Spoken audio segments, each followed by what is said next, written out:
안녕하세요. 채무불이행자, 신용불량자, 이런 사람들이 별것 아닌 것처럼 이야기하는 사람들이 있는데요. 빚을 지고 빚을 못 갚아서 신용이 다 사라지면 인생은 참혹해집니다. 도망자의 삶을 살든 아니면 가족 누군가의 명의를 빌려서 이제 대신 활동을 해야 되는 거죠. 신용카드도 가족의 명의로, 교통카드도, 핸드폰 번호도 다 그런 식으로 이제 지내야 된다라는 겁니다. 그렇게 사는 걸 별거 아닌 것처럼 생각하는 악인들도 되게 많고요. 배째라고 하는 놈들이 많다라는 겁니다. 근데 확실한 건 평생 그렇게 살 수 있냐? 평생 그렇게 살면 이제 불편한 게 이만저만이 아니죠. 그리고 결국에는 가족들에게 버림받을 가능성이 매우 크다라는 겁니다. 왜? 가족도 좋을 때만 가족인 거지. 불편하고 귀찮고 자꾸 이상한 짓거리 하게 만들면 가족이 남보다 더 못한 신세가 되는 게 순식간이더라는 겁니다. 좋을 때는 평생이고 정말 둘도 없는 관계지만 조금 삐끗하면 이제 그렇게 되더라는 겁니다. 우리는 이제 앞으로 이제 그런 사람들을 많이 보게 될 것이고, 또 그런 이들은 이제 신분 세탁을 하고 가짜 이름으로 살아가게 되기도 할 겁니다. 이제 그러면은 그들이 뭘 하겠습니까? 대포통장 쓰고, 대포폰 쓰고, 이제 비정상적인, 음성적인 사회, 지하사회에서 이제 살아가게 되는 거죠. 그런 일들이 앞으로 비일비재하게 벌어질 겁니다. 비정상적인, 이제 투명 인간으로 살게 되는 거죠. 그렇게 살아도 꾸역꾸역 사는 사람들도 많고요. 이제 생각보다 많은 이들이 빚져서 이제 그렇게 되는 건데, 빚지고 사는 사람들의 삶이 별거 아닌 것처럼 얘기할 놈들 많은데, 요새 뉴스 한번 보십시오. 다큐 보십시오. 시사 프로 같은 거. 거기에 사치 써가지고 인생 망가지는 이들 얘기가 나옵니다. 인생이 궁지로 내몰려 있는 사람들을 악용해가지고 또 뜯어먹고 사는 하이에나 같은 놈들도 많죠. 그런 것들 보면 무슨 생각이 듭니까? 아, 세상은 잔혹하고 잔인하다. 약자에게는 아무도 손 내밀어 주지 않는다라는 겁니다. 그래서 더욱더 비치지 않아야 되고 일상적인 삶을 소중하게 감사히 여기면서 지내야 된다는 거죠.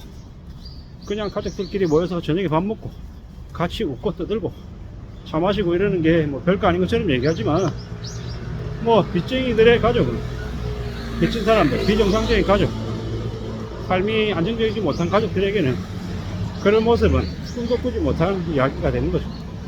참 무서운 일들입니다. 앞으로 얼마나 많은 사람들이 자살하고 뛰어내리고 살인과 살육을 벌일지 두고 봐야 된다는 겁니다. 제가 최근에 루트 시리즈라고 나쁜 형사 시리즈 영국 드라마를 보고 있는데요. 거기 보면 잔인한 잔혹한 인재 범죄자들이 많이 나옵니다. 사이코들 같은 거죠. 미친놈들 같습니다. 근데 그런 놈들이 왜 영국에만 창궐하고 다른 나라에는 좀 이렇게, 예를 들어서 동남아나 아시아나 이런 쪽에 그나마 경제적으로 좀 덜 성장한 나라에는 그런 게 좀 덜한 것 같은데, 선진국이라고 한 나라에서 왜 그런 것들이 많을까? 어쩌면 일본이나 영국 같은 그런 곳들 과거에 매우 잘 살았고 경제적으로 여유가 있었는데 경제가 침몰하면서 급격히 이제 안 좋아지면서 사람들의 삶도 이제 궁지로 내몰리고 그러다 보니까 쓸모 없어진 사람들이 많아져서 잉여인간들이 많아져서 그런 이제 개사이코들이 창궐한 거 아닌가 라는 생각이 들더라고요. 그리고 앞으로 한국이라고 한 나라에도 그런 이제 사이코 범죄자들이 늘어날 것 같은 거죠. 무서운 얘기입니다. 무서운 일이라는 거죠. 그래서 더욱더 우리는 앞으로 어떻게 살아야 되겠습니까? 함부로 사람들에게 자기 속내를 드러내서는 안 된다. 거리를 둬야 된다. 그리고 조심해야 된다. 사람들하고 너무 깊이 있게, 너무 가까이 관계를 형성해서는 안 되겠다라는 거죠. 거리두기가 필요하다라는 거죠. 모든 이들에게 아무에게나 내 속내를 풀어놓으면 안 된다라는 거죠. 그만큼 무서운 게 없다라는 겁니다. 조심해야죠. 염려하고 대비하고 또 대비하면서 살아야 됩니다. 그래야 삶을 지켜낼 수 있을 것 같습니다. 앞으로 우리가 살아가는 삶은 참 많이 어렵다, 참 두렵다, 참 무섭다라고 생각해야 됩니다. 그거 말고는 없다라는 겁니다. 냉정하게 생각해야 돼요. 실리적으로 따져야 돼요. 함부로 내 지갑에서 돈 나가는 건 진짜 죄라고 생각할 정도로 극도로 예민하게 움직여야 됩니다. 그래야 삶을 지켜낼 수 있다라는 겁니다. 특히나 저처럼 가진 것 없는 사람들에게는 더더욱더 금과 억조로 여겨야 되는 이제 모습인 거죠.